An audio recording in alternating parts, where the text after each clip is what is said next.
Reading from Acts chapter 10, Acts of the Apostles, chapter 10, beginning at the 23rd verse. Then Peter invited the men into the house to be his guests. The next day Peter started out with them, and some of the brothers from Joppa went along. And the following day he arrived in Caesarea.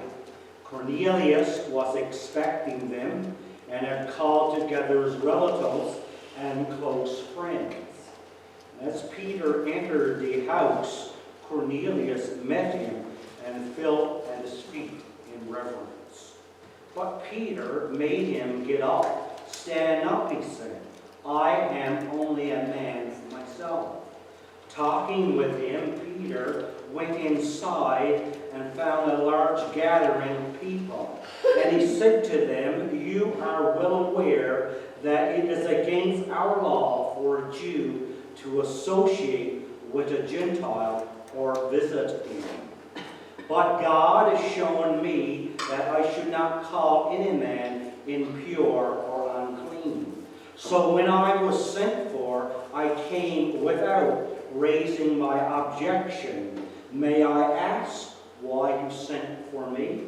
And Cornelius answered, 4 days ago I was in my house praying at this hour, at 3 in the afternoon, and suddenly a man in shining clothes stood before me and said, "Cornelius, God has heard your prayer and remembered your gifts to the poor. Send to Joppa for Simon, who is called Peter. He is a guest in the home of Simon the tanner, who lives by the sea." So I sent for you immediately, and it was good of you to come. Now we are all here in the presence of God to listen to everything the Lord has commanded you to tell us. Then Peter began to speak. "I now realize how true it is that God does not show favoritism, but accepts men from every nation who fear him and do what is right.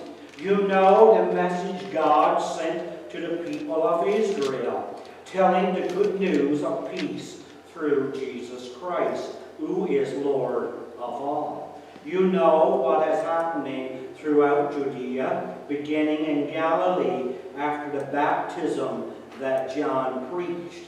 How God anointed Jesus of Nazareth with the Holy Spirit and power, and how he went around doing a good and healing all who were under the power of the devil, because God was with him.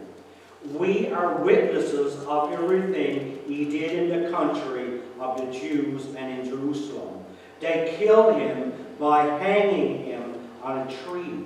But God raised him from the dead on the 3rd day and caused him to be seen. He was not seen by all the people, but by witness whom God had already chosen, by us who ate and drank with him after he rose from the dead.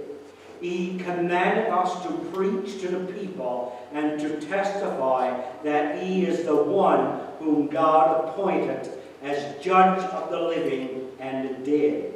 All the prophets testify about him, that everyone who believes in him receives forgiveness of sins through his name. May the Lord bless the reading of his word to our hearts this evening hour.